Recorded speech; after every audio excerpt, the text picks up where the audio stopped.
Très chers frères et sœurs en Christ, vous tous qui nous suivez, de près comme de loin, recevez nos salutations les plus sincères dans le merveilleux nom de notre Seigneur Jésus-Christ. L'histoire nous apprend que devant les situations exceptionnelles, il nous faut également des mesures exceptionnelles. C'est pourquoi, au regard de la situation que vit notre monde actuellement, au regard de la détresse inhérente à la pandémie du coronavirus, Covid-19, qui d'ailleurs secoue actuellement le monde entier, nous, serviteurs de Dieu, venons par cette adresse vous apporter tout notre soutien, nos prières, notre solidarité. À tous ceux qui ont un proche à l'hôpital, à tous ceux qui ont perdu un parent, un ami, un frère, nous voulons vous apporter la consolation du Seigneur.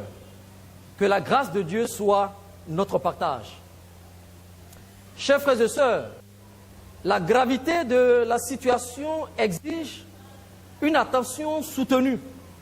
C'est pourquoi nous voulons vous inviter à suivre avec nous la lecture de la parole du Seigneur qui, pendant ces temps d'épreuve, peut nous apporter un réel réconfort. Permettez que nous prions le Seigneur avant la prédication de sa parole. Seigneur, notre Dieu et notre Père, nous voulons nous approcher de toi parce que nous savons que tu exauces les prières.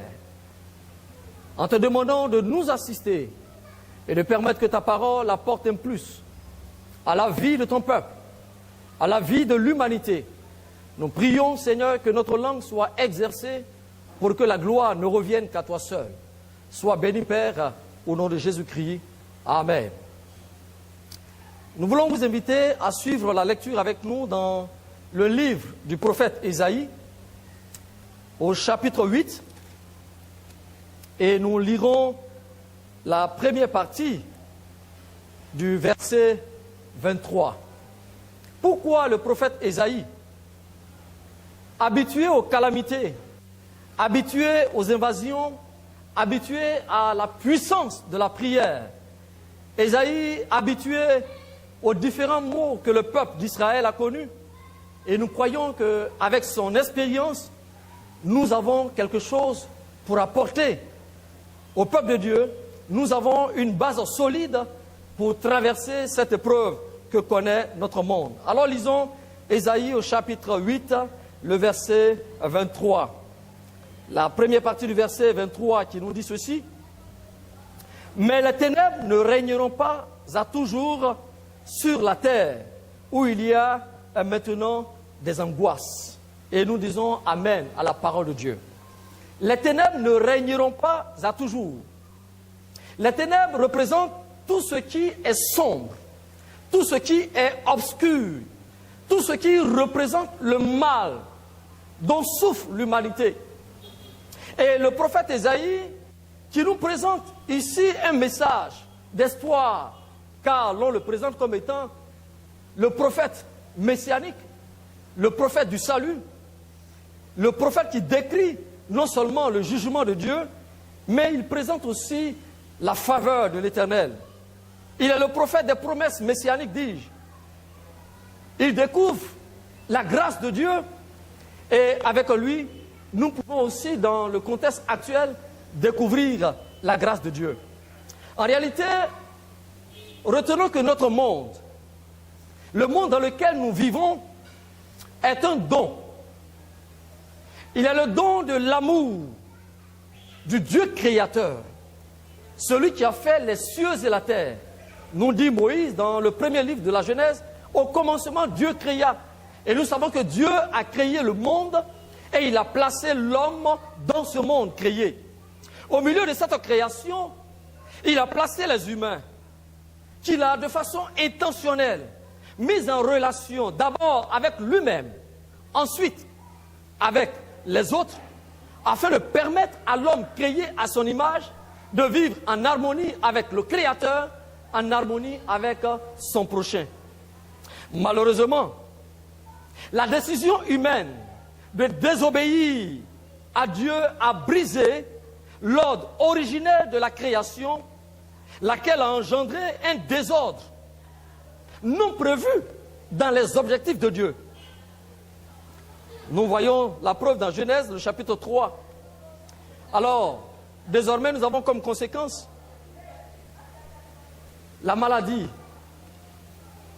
la jalousie, le mépris pour ce qui est des éléments naturels. L'air est pollué, les eaux sont polluées, les ressources naturelles sont mises à sac, la santé personnelle est mise à mal. Et aujourd'hui, nous sommes tous face à ce bouleversement cosmique. Toutes les nations en souffrent, toutes les nations pleurent, tout le monde crie « Oh Dieu, viens à notre secours !» Et vous le savez, très chers frères et sœurs, certains ont qualifié cette pandémie de situation catastrophique, de virus intraitable, de menace planétaire. Devant toutes ces situations, Ésaïe nous rappelle que les ténèbres ne régneront pas à toujours. Soyons sûrs d'une chose, face à cette pandémie, nous pouvons croire que le Dieu qui a créé les cieux et la terre n'a pas abandonné le monde. Nous avons encore de l'espérance. Ésaïe nous apprend qu'il y a un avenir. Et il est rejoint par Jérémie au chapitre 31, le verset 17, quand il dit « Il y a de l'espérance pour ton avenir. » Chers frères, chères sœurs, je voudrais te dire, en saisissant cette occasion, qu'il y a un avenir pour toi. Il y a encore un avenir pour toi. Dans le Proverbe au chapitre 23, le verset 18, le sage nous dit « Ton espérance ne sera pas anéantie, car Christ est ton avenir. » Et je veux croire que Christ est notre avenir. Chers frères, chères sœurs, je rejoins Luc, le médecin, quand il dit, en parlant du Seigneur Jésus, « L'Esprit du Seigneur, l'Éternel est sur moi, car il m'a envoyé, il m'a oint pour annoncer une bonne nouvelle aux pauvres. Il m'a envoyé afin de panser ceux qui ont le cœur brisé et d'annoncer aux captifs leur délivrance. À ceux qui sont prisonniers, leur mise en liberté, afin de proclamer pour l'Éternel une année de grâce ou une année de faveur. » Le récit de Luc ici nous place dans un contexte de victoire. Si le monde entier n'a plus d'espérance, si les inconvertis n'ont plus de joie, nous sommes le peuple de l'espérance. Nous sommes le peuple de la victoire. Nous sommes le peuple de la guérison. Nous sommes le peuple de la délivrance. Et en vous livrant ce message, nous voulons vous apporter un message d'espoir. Oui, Luc nous apprend que Jésus est venu payer nos dettes. Il a annulé la condamnation qui pesait sur l'humanité par la mort qu'il a subie à la croix du Calvaire. Et par sa mort, la Bible dit que les esclaves sont libérés. Les malades reçoivent la guérison. Car le Fils de l'homme a apparu afin de détruire les œuvres du diable, dont la maladie, dont cette pandémie. La portée de cette délivrance se trouve en Christ. Nous voulons vous dire que la portée de la délivrance que le monde attend se trouve en Christ. Christ est venu pour apporter la vie. Christ est venu pour apporter la délivrance. Christ est venu pour apporter la restauration. Et dans Exode, le chapitre 15, le verset 26, il dit que Christ est venu pour réparer l'humanité par les expressions Rapha. Il est venu pour mettre l'homme en un lieu sûr. Christ est venu pour rendre heureux. Christ est venu pour restaurer la santé, rendre sain et sauf et préserver en sûreté. Chers frères, chères sœurs, devant la pandémie que connaît notre monde, devant les épreuves que connaît notre monde, nous voulons vous encourager à regarder toujours au Seigneur Jésus. Les souffrances nous donnent l'impression d'être inutiles et quelquefois d'être illogiques. Mais pour Dieu, aucune épreuve n'est vaine. Et je peux dire, pour l'enfant de Dieu, aucune épreuve n'est vaine. Pour celui qui espère en Christ, toute situation a pour but, dis-je, de nous perfectionner. Il nous arrive parfois, lorsque nous traversons une épreuve ou une souffrance, quelle que soit la nature de cette épreuve, il nous arrive, dis-je, parfois d'avoir l'impression qu'un nuage est au-dessus de nos têtes, que le monde est en train de s'écrouler sur nous. Et on crie, où est Dieu? Dieu n'a pas changé. Il est toujours là, tout près de nous. Et son désir est de nous apporter la vie. C'est pourquoi il n'a pas hésité à donner Jésus, son Fils unique. Chers frères, chères sœurs, je ne saurais terminer en vous rappelant que devant cette situation, refusons de tomber dans le piège du diable. Refusons de lever le poing contre Dieu. Refusons de tomber bas en disant Dieu nous a abandonnés. Refusons de perdre la foi.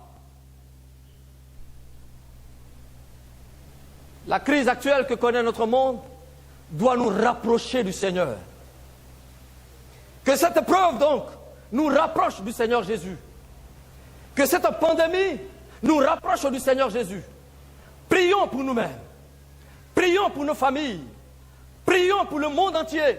Prions pour tous ceux qui sont dans les hôpitaux actuellement. Prions pour ceux qui ont perdu un proche. Prions afin que Dieu donne la sagesse à nos autorités afin de prendre les décisions idoines. Prions pour le monde entier afin que la grâce surabondante du Seigneur soit notre partage. Bien-aimés frères et sœurs, je voudrais donc vous inviter à la prière, car nous croyons que la prière du juste a une grande efficacité.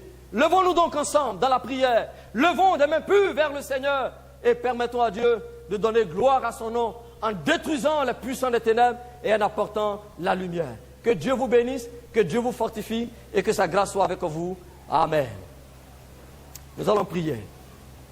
Béni sois-tu Seigneur, notre Dieu et notre Père. Toi qui exauces la prière, toi qui fais grâce, toi qui réponds aux cris de ton peuple, toi qui réponds aux prières de tes enfants. Seigneur, pendant que le monde entier est désespéré, nous voulons compter sur ta grâce.